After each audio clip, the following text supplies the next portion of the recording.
තෙරුවන් සරණයි සදැහැති සුපින්වත් ඔබ සෑම සියලු දෙනාටම සුපින්වතුනි පන්සිල් සුරකින දැහැමි සමාජයක් ලොවට දායාද කිරීමට මඟ කියා දෙන ටීවී දිදුල බෞද්ධ රූපවාහිනී නාලිකාව මගින් ඔබ වෙත sannivedanaya කරන අද දවසේ මේ පැයට නියමිත උතුම් දායකත්ව සත්‍ධර්ම දේශනාව මෙලෙසින් ශ්‍රවණය කරන්නටයි සදැහැති අප කවුරුත් මේ සූදානම්ව සිටින්නේ. අද මෙම උතුම් සදහම් දේශනාව මෙහෙයවීම උදෙසා ටීවී දිදුල බෞද්ධ රූපවාහිනී නාලිකාවේ කොළඹ හෝකන්දර ප්‍රධාන මැදිරි සංකීර්ණයේ පිහිටි මේ පුණ්‍යවන්ත වූ සදහම් මණ්ඩපයේ වෙත වැඩම කොට වදාළ ගෞරවනීය දේශකයන්න් වහන්සේ මනෝවිද්‍යා පුහුණු උපදේශක ත්‍රිපිටකාචාර්ය අවසරයි නම කියන්නට පූජනීය කැලණියේ අජිත පින්වත් ස්වාමින් වහන්සේ සුපින්වත් ස්වාමින් වහන්සේ අප දෙපා නැමද සාදු නහදනවා පිළිගෙන සිටිමු. සාදු සාදු සාදු. එසේනම් ධර්ම ශ්‍රවණයට ප්‍රථම මෙත් සිතින් යුතුව සකසා ගන්නට ඉදිච්ච මල්වට්ටිය පින්වත් දේශකයන්න් වහන්සේට අතගස්වා ඉන් අවසර තිලෝගුරු සම්මා සම්බුදු පියාණන් වහන්සේ උදෙසා පූජා කරන හැටියටත් බෞද්ධ චාරිත්‍ර විධි ප්‍රකාරව දැහැත් වට්ටිය පිළිගන්වා ගෞරවනීය දේශකයන්න් වහන්සේට ධර්ම දේශනාව සඳහා ආරාධනා කළ හැටියටත් සදැහැති පින්වතුන්ට මේ මොහොතේ සිහිපත් කර සිටිනවා.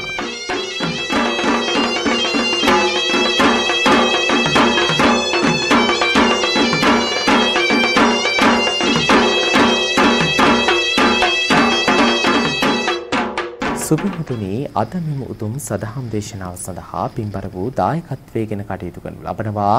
අංක 284 B කනත්තපාර පෝරේ අතුරුගිරියන් ලිපිනෙහි පදිංචි එම්.ජී. චන්ද්‍රාවතී මෑණියන් හා සිරංජනී කුමාරී ප්‍රසන්න ප්‍රදීප් කුමාර ජීවනී කුමාරී සුරේන්ද්‍ර පීටර් කීර්ති කුමාර යන දුවා දරුවන්ගේ දායකත්වයෙනුයි මේ උතුම් සදහම් දේශනාව සඳහා පින්බර වූ දායකත්වයේ ගෙන කටයුතු කරනු ලබන්නේ.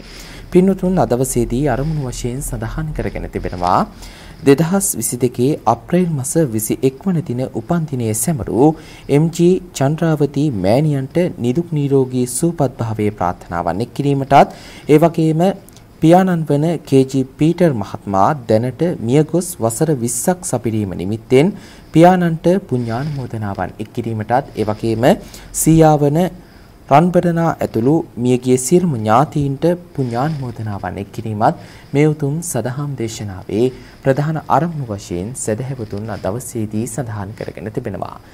සමන්ත චක්කවාලේසු අත්‍රා ගච්ඡන්තු දේවතා සද්ධම්මං මුනි රාජස්ස සුනන්තු සග්ග මොක්ඛදං ධම්මස්සවන කාලෝ අයං බදන්තා ධම්මස්සවන කාලෝ අයං බදන්තා ධම්මස්සවන කාලෝ අයං බදන්තා.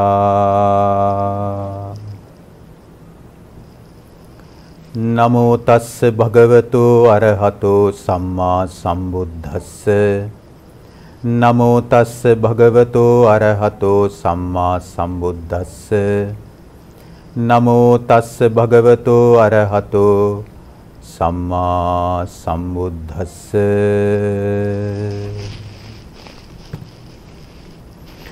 බුද්ධං ධම්මං සංඝං නමස්සාමි. උතුම් බුද්ධ ධම්ම සංඝ යන තෙරුවන් සතු අනන්ත මහා ගුණ බෙලෙන් ඔබ සුවපත් වේවා. ගෞතර මහා සංඝරත්නයේ අවසරයි කාරුණික සදැහැති දායක පින්වතුනි, රූපවාහිනිය ඔස්සේ සද්ධර්මයේ ශ්‍රවණය කරන සියලු සදැහැති පින්වතුනි, දැන් අපි කොවිඩ් ආවත් දැන් මේ ප්‍රශ්න ආවත් ටීවී එකෙන් බන් ටික අහගන්නවා. පුළුවන් අය මැදිරියට එනවා නේද? Tamanට ශක්ති පමණින් මොනවාම හරි පිනට දායකත්වයේ දරනවා කියලා. ඇතැම් අය සම්බන්ධ වෙන්නෙත් නැහැ. ඒ කොහොම වුණත් මේ යුගයේ තව අපිට පින තියෙනවා. තාම පින විනාශ වෙලා නැහැ. තාම 100% කිසිවක් නැති වෙලා නැහැ. ඒක හරියට මේ වගේ. තාම අපි අපායට ගිහලා නැහැ කියන එක වගේ. තේරෙනවද? එහෙනම් තාම අපි අපායට ගිහලා නැත්තම් අපායට යන්න ඉඩකඩ නම් හැදෙන්නේ. ප්‍රවෘත්ති බලනකොට සුගතියද විවර වෙන්නේ දුගතියද? පත්තර විස්තර අහනකොට නේ? එතකොට ෂෙඩ් එකක් ළඟ පොලිමේ ඉන්නකොට ගෑස් ගන්න පොලිමේ ඉන්නකොට සුපර් මාකට් එකට යද්දි සුගතියට යන්න හේතු සකස් වෙන්නේ නේද? දුගතියටද? දුගතියටමයි. එතකොට දවසේ පැය 24න් අපි හිතමුකෝ නිදා ගන්න පැය 6ක් අයින් කරමුකෝ. පැය 18ක් විතරයි. ඔය පැය 18න් අපි ආගමට දහමට කැප කරන්නේ කොයිතරම් සීමිත වෙලාවක්ද කියලා බලන්නකෝ. බෞද්ධය හැටියට එක වේල බුදුන් වදිනයි අඩුයි. එක වේලක් තුන් වේලක් නෙමෙයි. බෞද්ධයන් හැටියට එකපාරක් බුදුන් වදින අයත් දුර්ලභයි දැන් මේ සමාජේ. හරිද? දැන් දන්පැන් පූජා කිරීම කොවිඩ් නිසාම සමහරුන්ට මග හැරලා ගිය එක මග හැරලම ගියා. දැන් මගේ ආවාසෙ මං තාම අපේ අම්මව ගෙනලා නවත්තගෙන උයාගෙන තමයි වළඳන්නේ. කොවිඩ් ආවත් හරි දැන් දානේ බාරගත්තාට දානේ දෙන්න විදිහක් නැහැ. ඒ කොවිඩ් ආපු නිසා එක ප්‍රශ්නයක් ආව දැන් මිනිස්සුන්ට ඇති සල්ලි නැහැ. මිනිස්සු එකෙන් දුප්පත්. මිනිස්සුන්ට බත් ටික උයා ගන්න අමාරුකොට කියන්න පුළුවන් ඒ කතා කරලා ගේන්න දාන කියලා. මොකක් හරි තම්බන් වළඳන වරනකොට නේ. මේකට අපි හුරු වෙන්න ඕනේ. අද මම ඔබට මේ දේශනාවට කලින් මේ කතාව කිව්වේ මොකක්ද දන්නවද? හිත පහදවා ගන්න එකේ වටිනාකම ඔබට ඊට පස්සේ කියලා දෙන්නයි. හිතක් පහදවා ගත්තට පස්සේ තියෙන ආනිසංස සුළුපටු නැහැ. තාම ඔබේ හිත ලෙඩ වෙලා නැහැ. හැබැයි හිත ලෙඩ වෙමින් පවතිනවා. තේරෙනවද? ඔබේ හිත ලෙඩ වෙමින් පවතින. මොකද ඔබ හැම නිතරම හිතට දාගන්නේ ලෙඩ වෙන දේවල්. ඒ කියන්නේ වසවිස සහිත ආහාර ගත්තට පස්සේ ශරීරය ලෙඩ වෙනවා වගේ වසවිස සහිත දේවල් ඇහෙන් කනෙන් හිතින් මේ ශරීරයට මේ ජීවිතය ඇතුළු කරනකොට අපේ හිත නරක වෙනවා. හිත රෝගී වෙනවා. හිත ඔත්පල වෙනවා. හිත ඔද්දල් වෙනවා. හිතේ තියෙන ගුණය නැති වෙලා හිත වඳ බහිනවා. ඊට පස්සේ කුසල් ගැන පණිවිඩය ඇහුණට අපිට වගක් නැහැ. තරහ පාලනය කරගන්න බෑ. ලෝභය පාලනය කරගන්න බෑ. රාගය පාලනය කරගන්න බෑ. ඊර්ෂ්‍යා පාලනය කරගන්න බෑ. පලිගන්න අදහස් පාලනය කරගන්න බෑ. අතර අහුවෙච්ච එකෙන් දමල ගහනවා. වනසනවා, නසනවා, ඝාතනය කරනවා, ගිනි තියනවා. ඕක දැන් එන්න වැඩි වෙනවා. ඒක නිසා මේ බණ අහන්නේ සුළු පිරිසක්. මේ සුළු පිරිස හරි ආරක්ෂා කරන්නයි ස්වාමින් වහන්සේ නමක් හැටියට මම මේ පණිවිඩය ඔබට කියලා දෙන්නේ. බුදුරජාන් වහන්සේ ළඟට දවසක් ආනන්ද හාමුදුරුවෝ පැමිණියා. හරිද? එදා ආනන්ද තෙරුන් භාග්‍යතුන් වහන්සේ වැඩ සිටි තැනට පැමිණිලා භාග්‍යතුන් වහන්සේට බොහෝම ගෞරවයෙන් වන්දනා කොට පැත්තකින් වාඩි වුණා. එකත් පස්ස වාඩි වෙච්ච ආනන්ද හාමුදුරුවන්ට බුදුරජාණන්සේ මෙහිම මේ අවවාදයක් දෙනවා. අනුශාසනාවක් කරනවා. ආනන්ද ඔබ යම් කෙනෙකුට අනුකම්පා කරනවා නම් යම් කෙනෙක් ඔබ කියලා දෙන දේ අහගෙන ඉන්නවා කියලා හිතෙනවා නම් හරි වැදගත් මේ කාරණය. ඔබ යම් කෙනෙකුට ආනන්ද අනුකම්පා කරනවා නම් ඔබේ අනුකම්පාවට ලක්වන අය ඔබ කියලා දෙන දේ අහගෙන ඉන්නට තරම් ගුණවත් නම් ශක්තිමත් නම් ඔවුන් ආනන්ද ඔබේ මිතුරන් වෙන්න පුළුවන්.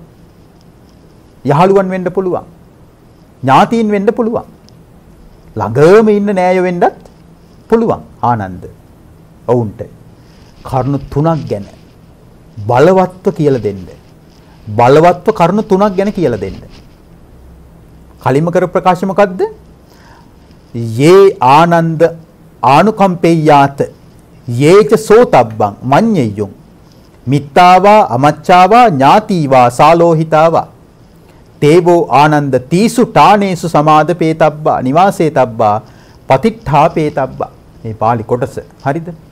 ආනන්ද ඔබ යමෙකුට අනුකම්පා කරනවා නම් ඔබ කියලා දෙන දේ ඔබේ අනුකම්පාවට බඳුන් වන අය අහගෙන ඉන්නවා නම් ඒ පිරිසට ඔබ මෙන්න මේ කාරණා තුන බලවත්ව කාවද්දන්න. කතමේ සුතීසු මොකද්ද මේ කාරණා තුන? බුද්ධේ අවෙච්ඡප්පසාදේ සමාදපේතබ්බා නිවේසේතබ්බා පතිට්ඨාපේතබ්බ ආනන්ද බුදුහාමුදුරුවෝ ගැන කියලා දෙන්න තථාගත යානෝ නිකලස් කෙනෙක් කියලා. ඔබ අනුකම්පා කරන අයට කියලා දෙන්න බුදුරජුන් ගැන. හරිද? ඒ අය අහගෙන ඉන්නවනම් ඔබ කියලා දෙන දේ බුදුහාමුදුරුවෝ ගැනම කියලා දෙන්න. මේ වෙන සිද්ධි ගැන නෙමෙයි කියලා දෙන්න කියන්නේ. මාර පොලිමනේ. මාර කට්ටක්නේ. මාර කරුමයක්නේ. මුංගම මරන්නනේ වටින්නේ. අපි කරගත්ත ගොංකමක්. ඕකනේ සමාජය දැන් බහුල වෙන්නේ. ඕකනේ මේ කියලා දෙන්න කියන්නේ. බුදුරජාණන් වහන්සේ ගැන කියලා දෙන්න. දැන් කෙනෙක් ඒතකොට සද්ධාව නැති කෙනෙක් හිතයි ආන්දරනේ බුදුහාමුදුරුවෝ කෙනෙක් වගේ ගෑස් ලැබෙයිද? වාහන වලට ෆුල් ටැංක් වැඩෙයිද තෙල්? හාල් මිල පිටි මිල අඩු වෙයිද? ඩොලරේ යගේ රුපියලට සාපේක්ෂව පහත වැටෙයිද? බුදුහාමුදුරුවෝ කෙනෙක් ඉගෙන ගත්ත කියලා. බුදුරජාණන් වහන්සේගේ ධර්මයේ මෙන්න මේක මතක තියාගන්න. බුදුරජාණන් වහන්සේගේ ධර්මයේ බඩට ඛණ්ඩ ලැබෙන එකක් නෙමෙයි. අපිට පවා. දැන් අපි මහණුනේ ගෙවල් වල ඛණ්ඩ නැති නිසා නෙමෙයිනේ. නේ? දෙමාපියන්ට අපිට ඛණ්ඩ දෙන්නට පුළුවන් කමක් නැති නිසා පන්සල් වලට පංගනාත්තු කළා නෙමෙයි. හරිද? ලෝකයාටත් සේවාවක් කරමින් අපෙත් ගුණ වගාව තව තවත් වැඩි දියුණු කරගන්නයි, gederදී කරන්න බැරි වෙච්ච ಗುಣධර්ම මහාන වෙලා කරගන්නයි සිවුරක් දරාගත්තේ. චීවරේ දරලා තියෙන්නේ ඒකයි. හරිද? එතකොට මේ පවතින ප්‍රශ්නය නෙමෙයි කතා කර කර ඉන්න ඕනේ. හරිද? දැන් හිත නරක වෙලානේ තියෙන්නේ. නරක වෙච්ච හිතක් නරක වෙනවා කියන එක 아무තු දෙයක් නෙමෙයි. නරක වෙච්ච හිතක් සුවපත් කරනවා කියන එක මහා පිනක්. තේරෙනවද? දැන් ඔබේ නරක වෙච්ච හිත ඔබේ පවුලේ නරක වෙච්ච හිත සුවපත් කරගන්න ක්‍රමේ තමයි මේ බුද්ධ දේශනාවේ තියෙන්නේ. හරිද? ඔබ කියලා දෙන දේ ඒ අය අහගෙන ඉන්නවනම් ඔබට ඒ ගැන අනුකම්පාවක් තිබෙනවනම් බුදුරජාණන් වහන්සේ මහා ගුණවන්තයෙක් කියලා දෙන්න කියනවා. බුදුරජාණන් වහන්සේට ඇලීමක් නැහැ. කාගෙත් එක්කවත් තරහක් නැහැ. පරිගැනීමක් නැහැ, ක්‍රෝධයක් නැහැ, කේන්තියක් නැහැ, තදගතියක් නැහැ. බුදුරජාණන් වහන්සේ මොදුයි මොලොක් සැනසීලා ඉන්නවා, සදා දමණය වෙලා ඉන්නවා. බුදුරජාණන් වහන්සේව සිහි කරන්න කියලා දෙන්න කියනවා. ඒ භාග්‍යවතුන් වහන්සේ සම්මා සම්බුද්දයි. හිත හැදෙනවා. හරිද? ගෑස් ලැබෙන්නේ නැහැ. දැන් බුදුගුණ හිතුවා කියලා හිස් ගෑස් ටැංකියට ගෑස් පිරෙන්නේ නැහැ. බුදුදහම කියලා කියන්නේ ඒ වගේ එකක් නෙමෙයි. ගෑස් ලැබෙන දහමක් නෙමෙයි. භූමි තෙල්, ඩීසල්, පෙට්‍රල් ලැබෙන දහමක් නෙමෙයි බුදුදහම කියලා කියන්නේ. හාල් පොල් මිල අඩු වෙන දහමක් නෙමෙයි බුදුදහම කියලා කියන්නේ. තේරෙනවද? ඒක වෙනම විෂයක්. මේ කියන්නේ කැඩිච්ච, තැලිච්ච, රිදිච්ච, බිඳිච්ච හිත සුවපත් කරගන්න ක්‍රමය. එතකොට තෙල් ලැබුණත් නොලැබුණත්, ගෑස් ලැබුණත් නොලැබුණත්, බඩු මිල අඩු වුණත් නැති වුණත් හිතක් හදාගත්තට පස්සේ ඒ හදාගත්ත හිත නේද ඔබ සුරකින්නේ. හිතන්නකෝ හැමදේම තිබිලා ඔබේ ඔළුව අවුල් වෙනවා. ඔළුව කියන්නේ ඔබේ කල්පනා ශක්තිය අවුල් වෙනවා. හැමදේම තියෙනවා. දැන් වැදගත්කමක් තියෙනවද? අපි හිතමු ඔබේ ගෙදර සියලු පහසුකම් තියෙනවා. ඔබට බඩු මිල වැඩි වීම ප්‍රශ්නයක් නෙමෙයි. හරිද? වාහන වලට තෙල් ටිකක් කොහෙන් හරි ලැබෙනවා. හරිද? හැබැයි ඔබේ හිතට නිදහසක් නැහැ. හිතට සහනයක් නැහැ. පවුලේ ප්‍රශ්න අඩදඹර. අකීකරුයි.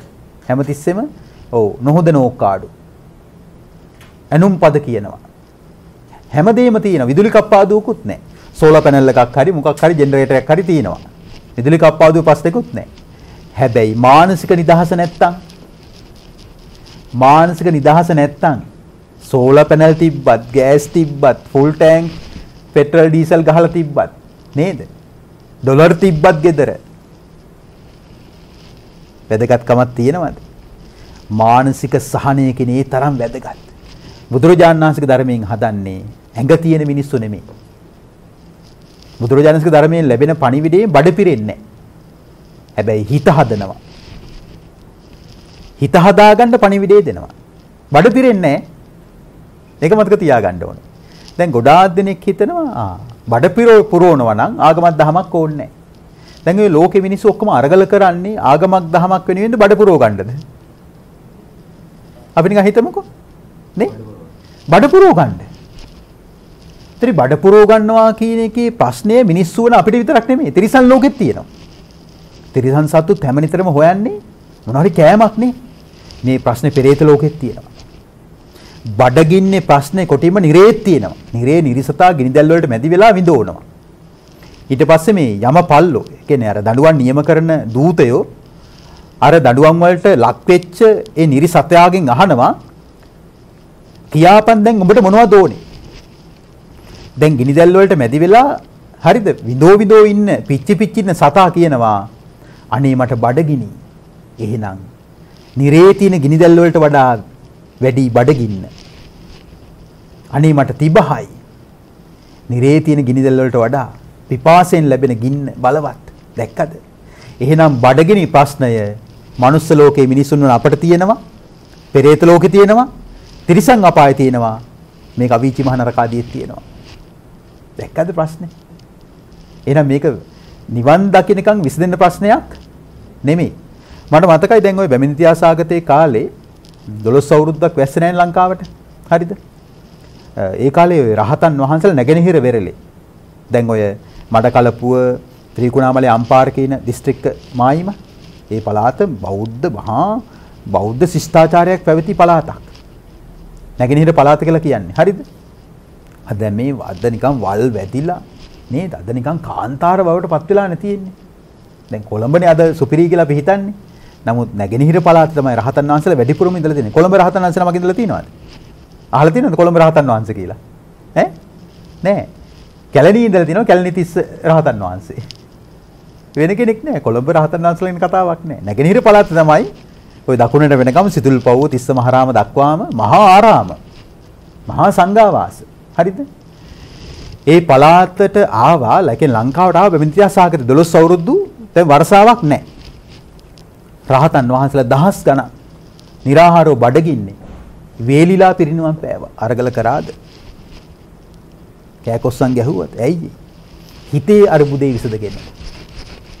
එහෙනම් අපි විසඳ ගන්න ඕනේ බඩේ අරුබුදේ විසඳ ගන්න ඕනේ තමයි. මම පැවිද්දෙක් නිසා මේ කතාව කියන වෙන්න පුළුවන්. නමුත් ගිහි පැවිදි කතාවක් නෑ. හිතේ අරුබුදයත් අපි විසඳ ගන්න බලන්න ඕනේ. තේනවද? බඩේ අරුබුදේ වගේම හිතේ අරුබුදේ විසඳ ගන්න බලන්න දෙපේ. හිතේ අරුබුදේ විසඳ ගත්තොත් බඩගින්නෙන් වේලිලා මලත් දුකක් නෑ. දුගතිය කියන්නේ බුදුබණ බුදුදහම මේ වගේ එකක්. හිතේ අවුල විසඳන එකක්. හරිද? එතකොට ඒ රහතන් වහන්සේලා බොහෝ දෙනෙක් නැගෙනහිර වෙරළට වෙලා මේ වැටකෙయ్య ඉස්ම වැටකෙయ్య ගස් තියෙන්නේ. අපි දැන් සාමාන්‍යයෙන් ඔය පූජා කරන වැටකෙయ్య මල්නේ ඉඳලා හිටලා සෙනසුරු අපල වලට කියලා පූජා කරනවානේ. හරිද? ඒ වැටකෙయ్య ගස්වල හරිද කොළ පොතු මිරිකලා ඒවෙන් එන ඉස්ම පානය කරලා වළඳලා ඉඳලා තිනවා. දැක්කද? එහෙම යුගයක් තිබිලා තිනවා. තාම එහෙනම් අපිට වැටකෙయ్య ඉස්ම බොන යුගයක් ආවේ නැහැ. හරිද? අපි මේක මේව තේරුම් ගන්න මේ ලෝකේ තියෙන දේවල් මේවා. හරිද? එතකොට හැබැයි අපි හිත කඩා වැටෙද්දී මේ ධර්මතාවයේ තේරුම් අරගෙන හිත හදා ගන්න පුළුවන් නම් අන්න ඒක තමයි අපි වෙනුවෙන් කරන ලොකුම සාධාරණය. අපි ඔක්කොටම සාධාරණ ඉෂ්ට කරන්න හදනවා. හැබැයි තමන්ට සාධාරණ ඉෂ්ට කරගන්නේ නේද? දැන් බුදුදහම තුල තමන්ව සුවපත් කිරීම අංක 1. දැන් මෛත්‍රී භාවනාවේදී උනත් මම වෛර නැත්තෙක් වෙන්න කාටද ඉස්සලා මෛත්‍රී කරන්නේ? මට තමන්. හරිද? එහෙනම් තමන් බඩගින්නේ වේලි අනුන්ගේ බඩ පුරවනවා නෙමෙයි. තමන් නිදි වරාගෙන අනුන්ව ඇඳවල් වල නිදි කරවනවා නෙමෙයි. හරිද? ඒ කියන්නේ කැපවීමක් තියෙන්න ඕනේ. නමුත් තමන් දුක් විඳීම බුදුරජාණන් වහන්සේගේ දහම අනුමත කරන්නේ ඒක අත්කලමතාන යෝගය. තමන් දුක් විඳලා අනුන්ට සැප දෙනවා කියන එක ඒකාන්තයක්. බුදුදහම තුල එහෙම එකක් නැහැ. බුදුදහම තුල තියෙන්නේ තමන් පුලින්ම සුවපත් වෙන්න ඕනේ. ඊට පස්සේ තමන් එක්ක ඉන්න අයව සුවපත් කරන්න ඕනේ. බෙදන්න ඕනේ, දන් පැන් දීලා පින් කරගන්න ඕනේ, යුතුයකම් ඉෂ්ට කරන්න ඕනේ. හැබැයි තමන් දුක් විඳලා නෙමෙයි. තමන් සුවපත් වෙලා. තමන් සුවපත් වීමේදී මුලින්ම මානසික සුවපත්භාවය තමයි වැදගත්. ඒ මානසික සුවපත්භාවයේදී බුදුරජාණන් දේශනා කරනවා බුදුගුණ හිතන ශ්‍රාවකයා උන්වහන්සේ හඳුන්වන්නේ මහා නාම කියන සූත්‍රයේදී සබ්භ්‍යාපජ්ජාය පජාය අභ්‍යාපජ්ජෝ විහෙරති. ඒ කියන්නේ දුකටපත් වෙච්ච ලෝකයා තුල නිදුකින් ඉන්නවා කියනවා. බුදුගුණ හිතන කෙනා. හරිද? විසමගතාය පජාය සම්මප්පත්තෝ විහෙරති. මානසිකව අවුල් වෙච්ච ලෝකයේ තුල නිරෝගී මනසක් පවත්වනවා කියන බුදුගුණ හිතන කෙනා. දැක්කද? එහෙනම් බුදුගුණ හිතන කෙනා තමයි නිරෝගී මනසක් පවත්වන්නේ. එහෙනම් අපි බුදුගුණ දැන් හිතන්න ඕනේ. බුදුරජාන් වහන්සේ නිකලෙස් උත්තමයෙක්. ගුරුවරයෙකුගෙන් උපදෙස් ලබා නොගෙන චතුරාර්ය සත්‍ය ධර්මය අවබෝධ කරගත්තා. සම්මා සම්බුද්දයි කියලා නවරහදී බුදුගුණ හිතනවා. ආනන්ද මෙන්න මේ බුදුගුණ කියලා දෙන්න කියනවා. ඔබ යම් පිරිසකට අනුකම්පා කරනවා නම් ඒ වගේම ආනන්ද ධර්මයේ ගුණ කියලා දෙන්න කියනවා.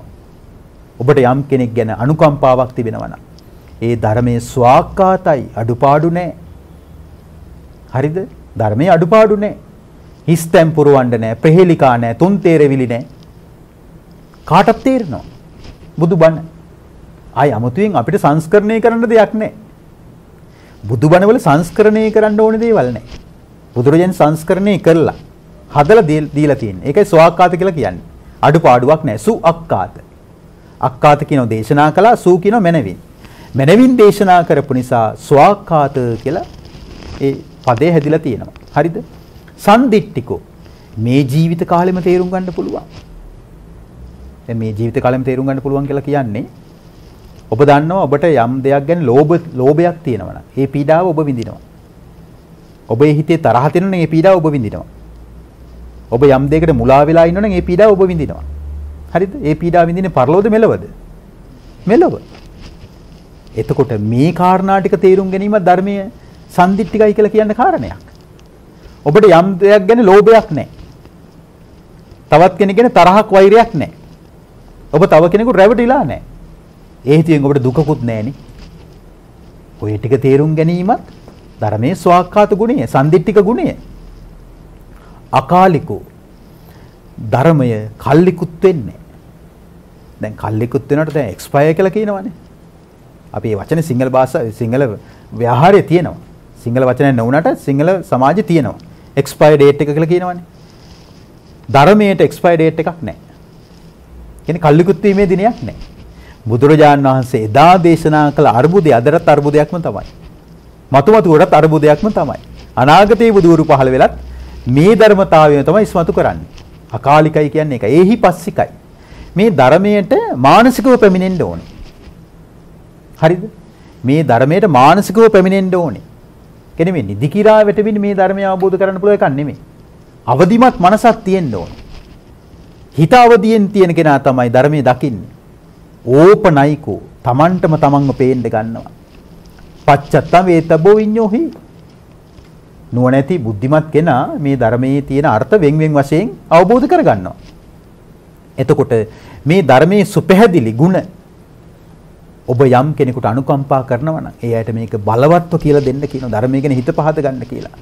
ධර්මයේ ගැන හිත පහද ගත්තට පස්සේ අවුල් වෙච්ච ලෝකයේ තුල එයා නිර්වුල්ව ඉන්නවා.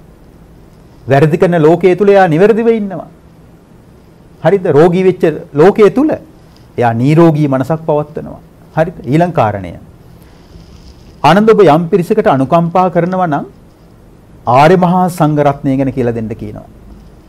ආර්ය මහා සංඝරත්නයේ සම්පූර්ණ වචනයම අපි තේරුම් ගන්න ඕනේ. සංඝයා නෙමේ, සංඝරත්නය නෙමේ, ආර්ය මහා සංඝරත්නය. සමූහයක්. මහා සමූහයක්. ඒ මහා සමූහය තුල ආර්ය ගුණ තියෙනවා. ආර්ය ගුණ මොනවද? ආර්ය ගුණ ලෝභය දුරු කරන්න, තරහ දුරු කරන්න, වෛරය දුරු කරගන්න, පරිගැනීම දුරු කරන්න, ඇවිලිච්ච ගිනි නිවන්න ආර්ය මහා සංඝරත්නය සමර්ථයි. එතකොට තව තවත් ගිනි අවුලවනවා නම් ඒ කෙනා නම් බුද්ධ ශ්‍රාවකෙක් වෙන්නේ නැහැ. හොඳට මතක තියාගන්න. ගිනි අවුලන කෙනා බුද්ධ ශ්‍රාවකෙක් නෙමෙයි. පෙනුමෙන් බුද්ධ ශ්‍රාවකයෙක් හැටියට ඉන්න පුළුවන්. සම්මුති ලෝකයේ තුල බැලු බැලමට එයා ගැන හිතලා අපි නේද තීරණයකට එනවා මේ බුදුහාඳුරන්ගේ ශ්‍රාවකයෙක් කියලා. නමුත් එයා ප්‍රතිපත්තිය තුල නැත්තම් එයා ආර්ය මහා සංඝරත්නයට අයිති වෙන්නේ නැහැ. ඒක නිසා ආර්ය මහා සංඝරත්නයේ ගුණ තියෙන සුපටිපන්න රාග දේශ මොහ දුරු කරන්න පිළිවෙත් පුරනවා. ප්‍රතිපත්තියක් තියෙනවා. හරිද? උජුපටිපන්න. හරි ඍජුයි. ඍජුයි කියන්නේ චණ්ඩී කියන එකද? ඈ ඕන කෙනෙකුට බය නැහැ හාමුදුරුවෝ හරි වසයි. මහා චණ්ඩී. ඒකද මේ උජුපටිපන්නයි කියන්නේ නැහැ. ආර්ය මාර්ගයේ ගමන් කරනවා. ඒ කියන්නේ එලිපිටවත් රහසෙවත් පව්කම් කරන්නේ නැහැ. පිරිසිදු ප්‍රතිපත්තියෙන් යුක්තයි. උජුපටිපන්න ඍජුයි. හරිද? ඥායපටිපන්න. චතුරාර්ය සත්‍ය අවබෝධය ලබන්නටයි පිළිවෙත් පුරන්නේ. සාමීචිපටිපන්න. ලෝකයාට පවසන්නේ ඒ අවබෝධ කරගන්න මහන්සි වෙන ඒ බුදුදහමමයි. එතකොට ඒ ශ්‍රාවක සංඝයා ආහුණෙයයි. ඒ ආර්ය ගුණධර්ම ශ්‍රාවකයන්ට දුර ඉඳලා වුණත් දන්පැන් ගෙනල්ලා පූජා කරන්න සුදුසුයි. පාහුණෙයයි. ආගන්තුකව පැමිණි කල්හි සත්කාර කරන්න සුදුසුයි. දක්ඛිනෙයයි. පින්සලකා යමක් පූජා කිරීම හොඳයි. අංජලි කරණීයයි. වැඳුම් පිදුම් ලැබීමට සුදුසුයි. ඇයි වැඳුම් පිදුම් ලැබෙන්න සුදුසු වෙන ආර්ය ගුණ තියෙන හින්දානේ. දැන් ලෝභ දේශ මොහ දුරු කරන කෙනාට වන්දනේ වන්දනාව තමයි පින් සිද්ධ වෙන්නේ. තේරෙනවද? අපි මේ සංඝ ගුණ හරියට ගලප ගන්න ඕනේ. ඒතර පිළිවෙත් පුරන කෙනෙකුට වන්දින වන්දනාව මහත්ඵලයි මහනිසංසයි පින් සිද්ධ වෙනවා වන්දින අයට. පුදන අයට. හරිද? අංජලි කරණීයයි. අනුත්තරම් පුඤ්ඤක්කෙතන් ලෝකස්ස ලෝකයාගේ උත්තරීතර පින්කෙත. හරිද? කෙත කියන්නේ කුඹුර කියන එකනේ. එතකොට මේ දාණය කියන එක bitter වීණා. පින්කෙත මහා සංඝරත්නේ නම් දාණය කියන bitter වී පින්කෙත නැමැති ආර්ය මහා සංඝයාට පූජා කළාට පස්සේ පින් අස්සනු ලැබෙනවා. ඒ තේසු දින්නානි මහප්පලානි. රතන සූත්‍රයේ තියෙන ඉදම්පි සංඝේ රතනම් පණිතන් කියලා. එතකොට මේ ආර්ය මහා සංඝයාට පූජා කරන දන්පැන් වලින් මහත්ඵල මහානිසංස ලැබෙනවා. පින් සිද්ධ වෙනවා. මෙන්න මේ ටික කියලා දෙන්න කියන ඔබ අනුකම්පා කරන අයට. ඊට පස්සේ බුදුරජාණන් සාරි අමුතු අద్භූත ප්‍රකාශයක් කරනවා. සිය ආනන්ද චතුන්නං මහා භූතානං අඤ්ඤ තත්තම් පඨවි ධාතුය ආපෝ ධාතුය තේජෝ ධාතුය වායෝ ධාතුය. ආනන්ද පඨවි ධාතුව ආපෝ ධාතුව තේජෝ ධාතුව වායෝ ධාතුව වෙනස් වෙන්න පුළුවන්. වෙනස් වෙනවා. මේ මහ පොළොව නිරතුරු වෙනස් වෙනවා. මේ ජලයේ පවතින පැවැත්ම නිරතුරු වෙනස් වෙනවා. මේ තියෙන උණුසුම සීසිල් ගතිය නිරතුරු වෙනස් වෙනවා. මේ හමාගෙන යන හුළඟේ ස්වභාවය නිරතුරු වෙනස් වෙනවා. ඒ කියන්නේ පඨවි ආපෝ තේජෝ වායෝ කියන මහා භූත හතර නිරතුරු වෙනස් වෙනවා. නමුත් ආනන්ද බුදුරජාණන් වහන්සේ ගැන ශ්‍රී සද්ධර්මයේ ගැන ආර්ය මහා සංඝයා ගැන යම් කෙනෙක් මේ විදිහට ගුණ සිහි කරලා නොවෙනස් වන පැහැදීමක් ඇති කරගත්තොත් ඒ නොවෙනස් වන පැහැදීමෙන් යුක්ත ශ්‍රාවකයා ආනන්ද කිසිම හේතුවක් නිසා සෝ වතානන්ද බුද්දේ අවිච්ඡප්පසාදේන සමන්නාගතෝ අරිය ශාවකෝ නිරයං වා තිරච්ඡාන යෝනිං වා පෙත්ති විසයං වා uppajjissati නේතංඨානං විජ්ජති. ඔන්න බරපතල ප්‍රකාශය. ආනන්ද නමුත් මේ තෙරුවන් ගැන කිසිම කෙනෙකුට වෙනස් කරන්න බැරි ප්‍රසාදයක් ඇති කරගන්න කෙනා සතර පායේ වැටෙනවා කියන එක නම් නේතංඨානං විජ්ජති කිසිම කලක නොවන දෙයක් කියනවා. දැක්කද? එහෙනම් අපායේ නොවන පණිවිඩය අපිට දැන් ලැබිලා තියෙනවා. දැන් මේ පණිවිඩය අපි භාවිතා කරන්නයි ඕනේ. හරිද? බුදු බණ කියලා කියන්නේ වස්තුවක් නා. දැන් මේ වස්තුව අපි අපේ ප්‍රයෝජනෙට ගන්න ඕනේ. හරිද? බුදු බණ කියන්නේ නිදානයක් නම් දැන් මේ නිදානය අපි ප්‍රයෝජනෙට ගන්න ඕනේ. ඒ නිදානය අපි ප්‍රයෝජනෙට ගත්තොත්, ඒ වස්තුව අපි ප්‍රයෝජනෙට ගත්තොත් අපි කවුරුත් නිරේ යන්නේ නැහැ. තිරිසන් අපාය යන්නේ නැහැ. මල පෙරේතයන්ගේ ලෝකෙට අපි අයිති නැහැ. ඒතර අපි විශේෂගාමී වෙනවා. විශේෂගාමී වෙනවා කියලා කියන්නේ සුගති පරායන වෙනවා කියන එකයි. ඔබ මේ බුදුරජාණන් වහන්සේ ගැන හිත පහදවා ගැනීමේ ආනිසංස බොහෝ විට දන්නේ නැතුව ඇති. තේනවද? බුදු කෙනෙක් ගැන හිත පහද ගත්තට පස්සේ කොච්චර පින් සිද්ධ වෙනවද කියන එක ඔබට එච්චරම අවබෝධයක් නැතුව ඇති. නමුත් මේ බුද්ධ දේශනා පරිශීලනය කරද්දී මේ තථාගතයන් වහන්සේ ගැන හිත පහදවා ගැනීමෙන් ලැබෙන ආනිසංස පුදුම විස්තරයක් මේ අංගුත්තර නිකායේ තියෙනවා. දවසක් ආනන්ද හාමුදුරුවෝ බුදුරජාණන් වහන්සේට පවසනවා ස්වාමීනි මම භාගතුන් වහන්සේගෙන් බණ අහනකොට මෙන්න මේ ධර්ම විස්තරේ කලින් අහලා තිබ්බා මට මතකයි. ඒ කියන්නේ ස්වාමීනි භාගතුන් වහන්සේ මට පැවසුවා ආනන්ද සිකී කියන සම්මා සම්බුදු රජාණන් වහන්සේ අතීතේ වැඩ හිටියා. ඒ අතීතයේ වැඩ හිටපු සිකී කියන බුදුරජාන් වහන්සේට හිටියා අග්‍ර ශ්‍රාවකයෙක්. ඒ ශ්‍රාවකයාගේ නම අබිබු. මේ අබිබු කියන ශ්‍රාවකයාට බ්‍රහ්ම ලෝකයේ සිටිමින් සහස්‍රී ලෝක ධාතුවට කටහඬ අසන්නට සලස්සන්න පුළුවන් කියලා. හරිද? කියන්නේ මේ සිකී කියන බුදුරජාන් වහන්සේගේ අබිබු කියන ශ්‍රාවකයා බ්‍රහ්ම ලෝකයේ ඉඳලා සහස්‍රී ලෝක ධාතුවට කතා කරනවා සියලු දෙනාටම ඇහෙන්න. ස්වාමීනි මට දැනගන්න ඕනේ බුදුරජාන් වහන්සේගේ හැකියාව කොහොමද කියලායි. හරි ලස්සනයි නේද ප්‍රශ්න කිරිල්ල. අබිබූ කියන ස්වාමින් වහන්සේ එහෙම කළා නම් ශ්‍රාවකෙක් වෙලා ස්වාමීනි අපගේ බුදුරජාන් වහන්සේට ඒ හැකියාව කොතෙක් දුරට කරන්න පුළුවන්ද කියලා ඇහුවා. හරිද? මට හිතෙන ආනන්ද හාමුදුරුවෝගේ සමීපම කෙනෙක් නිසා මේ ප්‍රශ්නේ ඇහුවා මිසක් වෙනින් කෙනෙකුට එහෙම අහන්න හිතෙන්නේ නැතුව ඇති. නේද? ඒතර බුදුරජාණන්සේ පිළිතුරක් දුන්නා. ශාවකෝසෝ ආනන්ද. ආනන්දේ ශ්‍රාවකයෙක්නේ. ඒ අබිබූ කියලා කියන්නේ ශ්‍රාවකයෙක්. අප්පමෙය යාති තථාගතා. තථාගතයන් වහන්සේගේ හැකියාව මනින්න බෑ කියනවා. ප්‍රමාණ කරන්න බෑ කියනවා.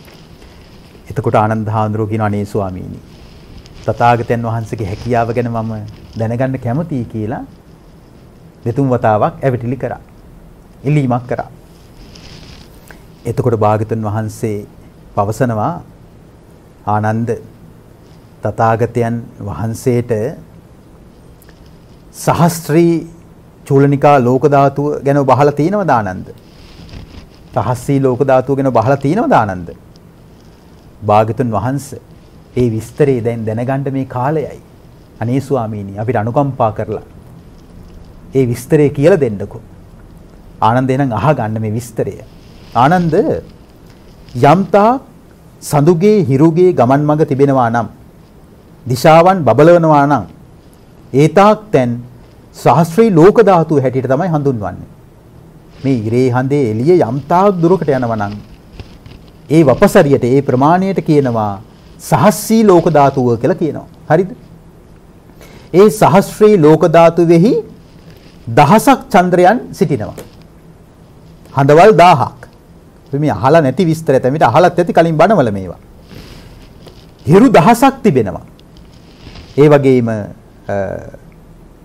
සිනේරු පර්වතය කියන්නේ දැන් ඔය අපි කියන්නේ මහමේරු පර්වතය කියලා. එවරස් කන්ද කියලා කියන්නේ. හරිද? ඒ වගේ සිනේරු පර්වත 1000ක් තිබෙනවා. දඹදිව් තල 1000ක් තිබෙනවා. අපරගෝයාන කියන දිවයින් 1000ක් තිබෙනවා. උතුරු කුරු දිවයින් 1000ක් තිබෙනවා. පූර්ව විදේහ කියන දේශයන් 1000ක් තිබෙනවා. 4000ක් මහා සමුද්‍රයන් තිබෙනවා. 4000ක් මහා රාජ්‍යයන් ඉන්නවා. 1000ක් චාතුම් මහා රාජික තිබෙනවා. 1000ක් තව්තිසාවන් තිබෙනවා. 1000ක් යාම දිව්‍ය ලෝකයන් තිබෙනවා. 1000ක් තුසිත දිව්‍ය ලෝකයන් තිබෙනවා. 1000ක් නිම්මාන රතී දිව්‍ය ලෝකයන් තිබෙනවා. 1000ක් පරිනිමිත වසවත්තී දිව්‍ය ලෝකයන් තිබෙනවා. 1000ක් බ්‍රහ්ම ලෝක තිබෙනවා. ආනන්ද මෙන්න මේකට කියනවා සහස්‍රී චූලනිකා ලෝක ධාතුව කියලා. දැන් මේ ලෝකේ අපි කවදාවත් අහලා තියෙන විස්තරයක්ද? දැන් භූගෝලය ඉගෙන ගන්න කාලේ අපි අර ග්‍රහයෝ ගැන ඉගෙන ගත්ත නේද? නේද? ඒ කියන්නේ බුද්ධ, සිකුරු, පෘථිවි කියලානේ. ඒක මොකද්ද කියලා හිතෙනවා. අපි ඉගෙන ගත්ත විස්තරය. මේ විස්තරයට අනුව මේ අපේ වගේ මනුස්ස ලෝක දඹදිව්තල 1000ක් තියෙනවා කියනවා. 1000ට වඩා වැඩි මේ චූලනිකා ලෝක ධාතුවේ විතරක්. එහෙනම් මිනිස් ලෝකේ මිනිස්සු හැටියට ඉන්නේ අපි විතරක් නෙමෙයි. තවත් මේ ලෝකේ විවිධ අපි නොදන්න පැති තියෙනවා. හැබැයි ඒවා අපි කල්පනා කරන්න හොඳ නැහැ. ලෝක විශ්යනේ. ලෝක විශ්ය හිතන්න එපා කියලා බුදුරජාණන් වහන්සේ කලින් අපිට දැනුම් දීලා තියෙනවා. මොකද මේ චතුරාර්ය සත්‍ය අවබෝධයට හේතු වෙන්නේ නැහැ. සත්ත්ව විශ්ය හිතන්න එපා කියනවා. ඒක චතුරාර්ය සත්‍ය අවබෝධයට හේතු වෙන්නේ නැහැ. ඒ නිසා බුදුරජාණන් වහන්සේ දේශනා කරනවා අපේ වගේ මනුස්ස ලෝක චූලනිකා ලෝක ධාතුවේ 1000ක් තියෙනවා. එහෙනම් එකම එක මනුස්ස ලෝකේ මේක විතරක් නෙමෙයි. දැන් ඔය ඉංග්‍රීසි චිත්‍රපටිවල විස්තරවල ඒලියන්ස්ලා කියලා ඔය කියන්නේ පිටසක්වල ජීවීන් කියලා. ඒ මොන විස්තරද කියලා හිතෙනවා. මේ විස්තරත් එක්ක. බුදුරජාණන් වහන්සේ පවසන ආනන්ද තථාගතයන් වහන්සේට යම්තාක් සහස්‍රී චූලනිකා ලෝක ධාතුවක් වෙයිද? එබඳු වූ ලෝක ධාතුන් දහසක් ඇද්ද? ආනන්ද මේකට කියනවා ද්විසහස්සී මජ්ක්‍ධිමා සහ සී ලෝක ධාතුව කියලා. කියන අර වගේ තවත් සෙට් එකක්. දැන් කලින් කිව්වේ 10000නේ. දැන් මේ දෙවෙනි සෙට් එක. මම මේ තේරෙන භාෂාවෙන් කියන්නේ. ආනන්ද ද්විසහස්සී මජ්ක්‍ධිමා ලෝක ධාතුවක් යම් බඳු වෙයිද? ඒ බඳු තවත් සෙට් එකක් තියෙනවා. තවත් කොටාසයක් තිබෙනවා. හරිද? ඒකට කියනවා මහා සහස්සී තිසහස්සී ලෝක ධාතුව කියලා. ආනන්ද තථාගතයන් වහන්සේ කැමති නම් තිසහස්සී මහා සහස්සී ලෝක ධාතුවටම කටහඬ අසන්නට සලස්වන්නට පුළුවන්. කැමති නම් ඊට එහාත් පුළුවන් කියනවා. තිසහස්සී මහා සහස්සී ලෝක ධාතුවටම ඕනනම් ඊට එහාත් තථාගතයන් වහන්සේට හඬ පතුරවන්න පුළුවන් කියනවා. බලන්න මේ බුද්ධ බලය. ඇතැම් විට අපි මේ පැත්තේ කතා කරද්දී අල්ලපු වැටේ ඉන්න කෙනාට ඇහෙන්නේ අපි කතා කරන එක. දැන් ටෙලිෆෝන් තියෙන නිසා යම් තාක් දුරට නේද කතා කරන්න පුළුවන්. උත්තර ද්‍රවයේ හරි දක්ෂිණ ද්‍රවයේ හරි බටහිරේ හරි නැගෙනහිර හරි. එතනින් එහාට කතා sannivedanayak නැහැ. දැන් දෙවියන්ගේ දිව්‍ය ශ්‍රවණය සීමා සහිතයි. තේරෙනවද? දැන් අපි මේ දෙවියන්ට ආරාධනා කරන සමන්ත චක්කවාලසු කියලා දෙවියන්ට ඇහෙනවා මේක. ඒ දිව්‍ය ශ්‍රවණයනේ. දෙවියන්ට පින් දෙනවා. දෙවියෝ දන්නවා මේ පින් දෙනවා මෙතන දෙවියන්ට පින් දෙන තැනක් කියලා. මේක නා දෙවියන්ට පින් දෙන කෙනෙක් කියලා දෙවියෝ දන්නවා. දැන් කෙනෙකුට හිතෙන්න පුළුවන් දෙවියන්ට ආකාසට්ටාච බුම්මට්ටා කියලා පින් දෙනවා, එත්තාවතා චම්මේහි කියලා පින් දෙනවා. දෙවියන්ට කොහෙද පින යන්නේ? දෙවියෝ මෙතනට ඇවිල්ලා ඉන්නේ. අපිට පේනවද? දෙවියන්ට දිව්‍ය ශ්‍රවණයේ තියෙනවා. ඔන්න අපි නොදන්න දේවල්. නමුත් බුදු කෙනෙකුගේ හැකියාව තිසහස්සී මහා සහස්සී ලෝක ධාතුව දක්වාත් ඊට එහාත් පෙතිරලා යනවා කියනවා. ඒකයි ආනන්ද හඳුනන කිව්වේ. අපමෙය්‍ය ආනන්ද තථාගතා. තථාගතයන් වහන්සේලාගේ හැකියාව ප්‍රමාණ කරන්න බෑ කියලා. ස්වාමීනි, භාගතුන් වහන්සේ ඔය තිසහස්සී මහා සහස්සී ලෝක ධාතුවට ස්වරයේ අසන්නට සලස්වන්නේ කොහොමද? ස්වාමීනි, දැන් තථාගතයන් වහන්සේ කියනවා තිසහස්සී මහා සහස්සී ලෝක ධාතුවට හෝ ඊට එහා හරි හඬ සලස්වන්න පුළුවන් කියලා. හඬ අස්වන්නට. තථාගතයන් වහන්සේක කරන්නේ කොහොමද? ආනන්ද හඳුරු හරි බුද්ධිමත් නේ. එකපාරට මෙහි කියලා පිළිගත්තේ නෑ. තථාගතයන් වහන්සේ මේක කරන්නේ කොහොමද කියලා අහනවා. හරිද? ආනන්ද තථාගතයන් වහන්සේ තිසහස්ත්‍රී මහා සහස්ත්‍රී ලෝක ධාතුව ආලෝකයෙන් පතුරවනවා. මුලින්ම යවන්නේ ආලෝකය කියනවා. තථාගතයන් වහන්සේ මුලින්ම සම්බුද්ධාලෝකයක්. සම්බුදු එළියක්. හරිද? අර තිසහස්සී මහා සහස්සී ලෝක ධාතුව පුරාම පතුරවා හරිනවා. එතකොට ඒ ලෝකවල සිටින සත්වයන් ඒ ආලෝකයට අවධානය යොමු කරනවා. එකල්ලි තථාගතයන් වහන්සේ බ්‍රහ්මස්වරයෙන් හඬ අසන්න සලස්සනවා කියනවා. ඒක මම මගේ තේරෙන උපමාවකින් කියන්නද? දැන් ওই මහා හයියෙන් වහින වෙලාවට ගොරවනවා නේද? ගොරවන්න කලින් එලියක් එන්නේ නැද්ද? ඒකට මොකක් කියලාද කියන්නේ? අකුණු ගහනවා. අකුණ ඒ කියන්නේ වලාකුළු දෙකක් එකට ගැටෙනවනේ. වලාකුළු දෙකක් එකට ගැටෙනකොට විදුලියක් නිකුත් වෙනවා. ඒතර මුලින් වෙන්නේ ශබ්දයේද ආලෝකයේද? මුලින් වෙන්නේ ආලෝකය. ඊට පස්සේ තමයි මිනිත් ඒ කියන්නේ තප්පර කීපකින් පස්සේ ඔන්න ගොරෝනවා කියලා හඬ ඇහෙන්නේ. අන්න ඒ වගේ එකක්. තථාගතයන් වහන්සේ මුලින්ම කරන්නේ සම්බුද්ධා ලෝකය පතුරවනවා. මහා සහස්ත්‍රී ලෝක ධාතුවට.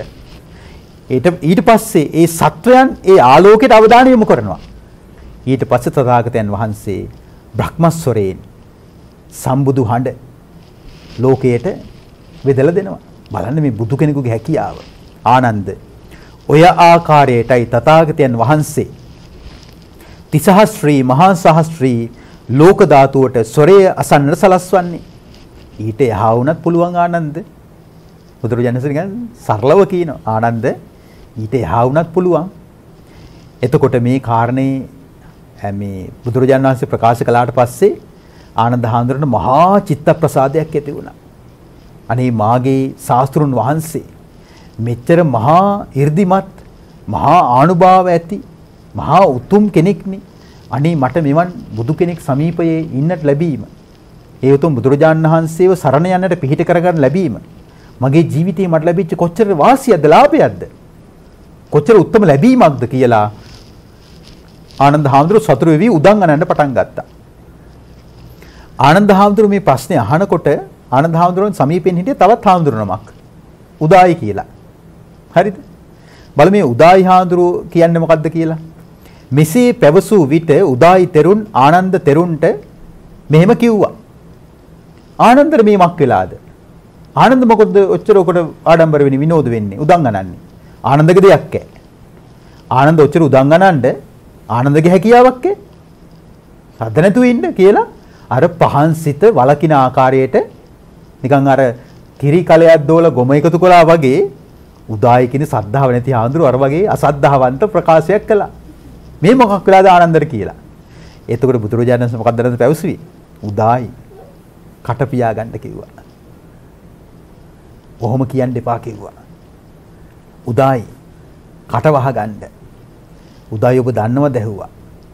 ආනන්දට මේ මොහොතේ මේ මිනිත්තු ගානට ඇතිවෙච්ච ශ්‍රද්ධාවට රැස්වෙන විපාකය ඔබ දන්නවද කියලා ඇහුවා. උදායි ආනන්දයන් රාගය ප්‍රහාණය නොකොට කලුරිය කළොත් හරිද?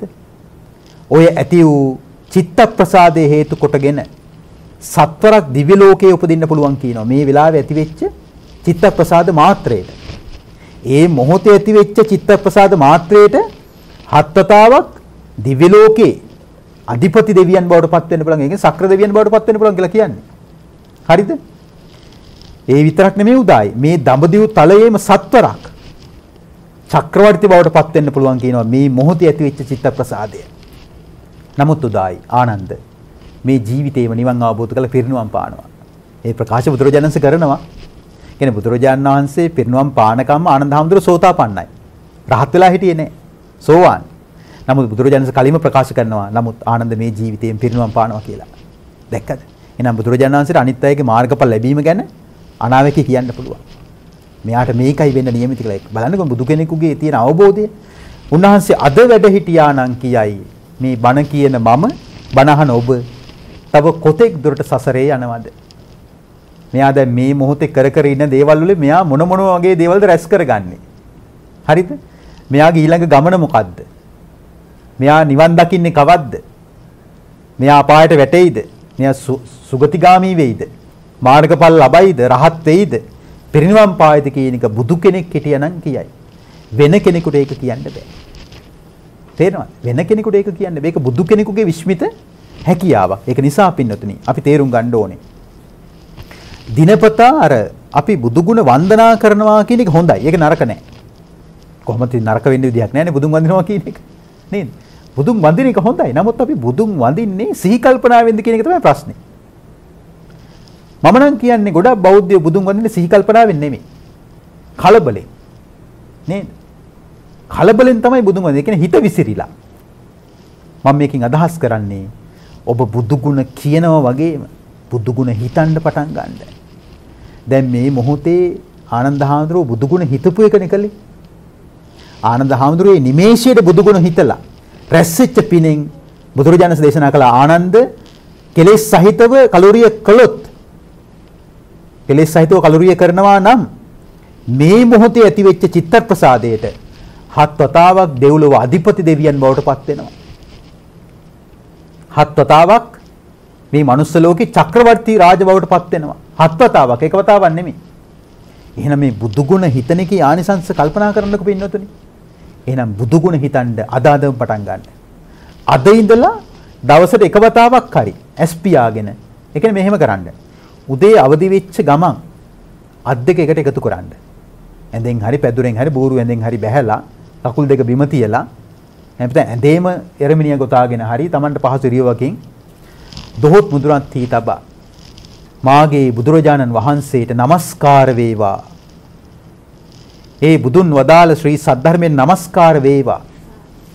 ඒ බුදුරජුන්ගේ ආර්ය මහා සංඝ රත්නයට নমස්කාර වේවා කියලා දොහොත් මුදුරන් තී තබා තෙරුවනට මැද নমස්කාර කරන්න. දැන් බුදුරජාන් වහන්සේ ගැන හිත පහදවාගෙන මෙච්චර පින් සිද්ධ වුණා නම් තෙරුවන් ගැනම හිතුවොත් රත්න තුනක් නේ බුද්ධ රතනන් විතරක් නෙමෙයි.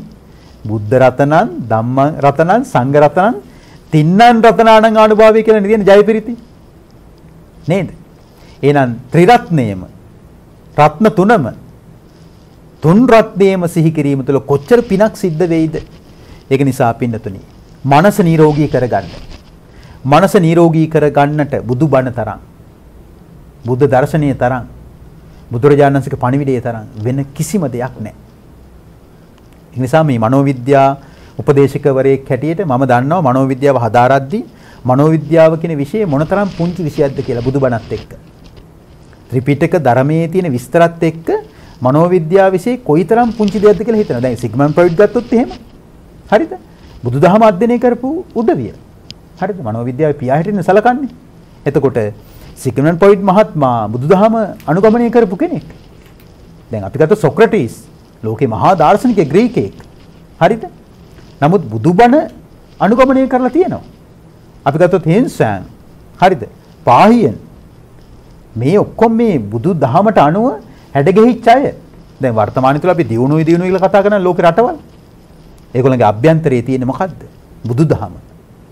අපේ බුදුදහම ප්‍රදර්ශන භාණ්ඩ කෙරෙට තියෙනවා. ප්‍රතිපත්ති තුල බුදුබණ නැහැ. අපරිහානීය ධර්ම ගැන බණ පොතේ තියෙනවා. බණ කතාවල තියෙනවා. ධර්ම දේශනාවල අපි කියලා දෙනවා. නමුත් පාලකයෝ අපරිහානීය ධර්ම අනුගමනය කරන්නේ. අසමගිය පිල් බෙදෙනවා, කේලම් කියන කොටෝනවා. ගමනක් නැහැ. ස්ත්‍රීන්ට ගරු කරන්නේ නැහැ. තේරෙනවද? ඒ වගේම අර පූජකයන්ව තමන්ගේ දේශපාලන වාසියට රම්මගෙන ඉන්නවා. ඒතර පූජකයෝත් ඒ ආගම් වලට අයිති පූජකවරු තමන්ට වරදාන වරප්‍රසාද ලැබෙන නිසා ඒ දේශපාලකයන්ව තමයි නියෝජනය කරන්නේ. ඒතකොට ඒගොල්ලන්ගේ නායකයන් වෙන්නේ දැන් බෞද්ධයන්ගේ නායකයා බුදුරජාණන් වහන්සේනේ. හරිද? ඒතර ක්‍රිස්තියානියගේ නායකයා ජේසුස් වහන්සේ. ඉස්ලාමයාගේ නායකයා නබිතුමා. හින්දු අයගේ බහුදේවවාදී නිසා ශිව ඇතුළු දෙවිවරු ගොඩක් ඉන්නවා. නමුත් දේශපාලනයේ ලක් වෙච්ච ගමන් පූජකයා එයාගේ නායකයා බවටපත් වෙන්නේ දේශපාලන පක්ෂයේ අධිපතියා. රතු පාට පක්ෂේ, නිල් පාට පක්ෂේ, කොළ පාට පක්ෂේ, දම් පාට පක්ෂේ, රෝස පාට පක්ෂේ, තැඹිලි පාට පක්ෂේ නායකයා තමයි තමන්ගේ නායකයා වෙන්නේ. ඒතර බුදුහාමුදුරුවෝ දෙවෙනි. දේශපාලන නායකයා පළවෙනි. ඕක තමයි ඇත්ත කතාව. ඒකයි මේ රටට හරියන්නේ නැත්තේ. බුදුදහමට පිටුපාල අපිට ගමනක් නැහැ. අනික තමයි මේ රට පවතින්නේ බුදුබණ තියෙනකන් විතරයි. ඉතිහාස කතාවල තියෙනවා. බුදුදහම 5000ක් කල් පවතිනවා අටුවාවේ සඳහන් වෙනවා. හරිද? ඊට පස්සේ මේ රට මිනිස්සුන් නැති කලාපයක් බවට පත් වෙනවා. ආයි මේ රට මිනිසුන් ඉන්න කලාපයක් බවට පත් වෙන්නේ මෛත්‍රී බුද්ධ ශාසනය පහළ වුණාට පස්සේ. මේව තේරුම් ගන්න. බුදුබණ තියෙනකන් තමයි මේ රට තියෙන්නේ. බුදුබණ යම් දවසක මේ රටින් අතුරුදහන් වෙලා ගියාද එදාට මේක මිනිසුන් වසන්න බැරි රාක්ෂයන්ගේ භූමියක් බවට පත් වෙනවා. බුදුරජාණන් වහන්සේ මහිජංගණයට මුල්ම වරට වැඩම කරලා රාක්ෂසනේ හිටියේ මෙහි. ඒ රාක්ෂයන් ගිරිදිවෙන්ට පලා හැරියා. ඒ රාක්ෂයන්ගේ ආයුෂය මේ අපිට වගේ අවුරුදු 60ක් 70ක් නෙමෙයි. අවුරුදු ලක්ෂ ගණන් ආයුෂ. දැන් මේගොල්ලෝ බලන් ඉන්නවා මේ අවුරුදු 5000 ගෙවිලා ඉවර වෙනකන්. ආයි ලංකාව අරක් ගන්න. ලංකා භූමියට අරක් ගන්න ඒගොල්ලෝ බලාගෙන ඉන්නවා. හේතු සාධක සහිතව නිදර්ශන සහිතව මම මේ කියන්නේ. දැන් ඔය මහා වංශය, චූල වංශය, දීප වංශය, තූප වංශය, ධාතු වංශය, දල්දා වංශය කියන මේ වංශ අධ්‍යයනය කරන කෙනාට මේවා අලුත් කතා නෙමෙයි. මේ විස්තර තියෙනවා. ඒක නිසා මෙන්න මේක තේරුම් අරගෙන ඔබ අදම බහුලව බුදු ගුණ හිතන්න. බුදු ගුණ තුලින් මනස සුවපත් කරගන්න. දවසට එක වතාවක් හරි බුද්ධානුස්සතිය කියදෙන්න. බුද්ධානුස්සතිය කියලා කියන්නේ බුදු ගුණ සිහි කරනවා කියන එකයි සරලවම කිව්වොත්. හරිද? දවසට එක වතාවක් හරි ධර්මයේ ගුණ සිහි කරන්න. ඒක ධම්මානුස්සතිය කියලා කියනවා. දවසට එක වතාවක් හරි ආර්ය මහා සංඝයාගේ ගුණ සිහි කරන්න. ඒක හඳුන්වනවා සංඝානුස්සතිය කියලා. එතකොට ඒ තෙරුවන් සිහි කිරීම තුළ රැස් වෙන පින මෙපමණයි කියලා නිම කරන්නට පුළුවන් කමක් නැහැ. ඒක නිසා දවසේදී ඔබ හැමදෙනාම සිත් පහන් කරගෙන ඔබේ නොමසරු දායකත්වයෙන් ලෝකයේ බොහෝ දෙනෙකුට සද්ධර්මයේ ශ්‍රවණය කරන්නට අවස්ථාව උදා වුණා. ඉතින් ඔබ හැමතෙම උතුම් බුද්ධ රත්නේ, ධර්ම රත්නේ, සංඝ රත්නේ, ත්‍රිවිධ රත්නේ අනන්ත ආනුභව බලයෙන් කායික මානසික නිදුක් නිරෝගී සුවපත් භාවය ලැබේවා. ඒ තුලින් චතුරාර්ය සත්‍ය අවබෝධ වේවා කියලා සෙත්පතා ආශිර්වාද කරනවා. පුණ්‍යානුමෝදනාව. අද මෙම ධර්මානුශාසනාවට දායකත්වය ලබාගෙන කටයුතු කරන්න යෙදුනේ කනත්තපාර පෝරේ අතුරුගිරියේ පදිංචි එම්.ජී. චන්ද්‍රාවති මෑණියන් සහ සිරංජනී කුමාරී, ප්‍රසන්න ප්‍රදීප් කුමාර, ජීවනී කුමාරී, සුරේන්ද්‍ර පීටර්, කීර්ති කුමාර යන දූ දරුවන්ගේ දායකත්වයෙන්. ඉතින් මෞතුමිය ප්‍රදාන කොට දූල පුතාල එකතු වෙලා උත්තම පින්කමක් සිද්ධ කරගත්තා කියලා සාදු කියලා සතුටින් පින් අනුමෝදන් වෙන්න.